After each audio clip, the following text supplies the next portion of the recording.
Gustong gusto ni Yuki tong beef. Abalone beef.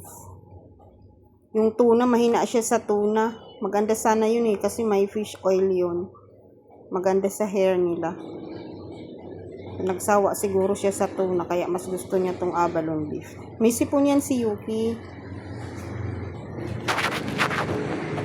Kaya pinagtsatsagaan ko siyang pakainin nitong cat treats. Hindi, ayaw niya kumain ng cat food. Ayan, palaglag na Yuki.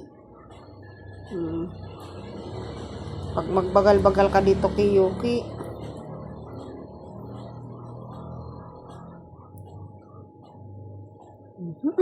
Kinakagat na niya.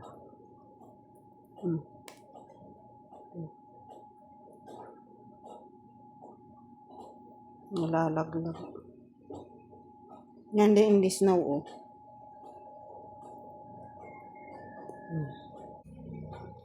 Yan, in this now. In this now. No, baby, don't bite. Magkakaroon niya ng maraming butas.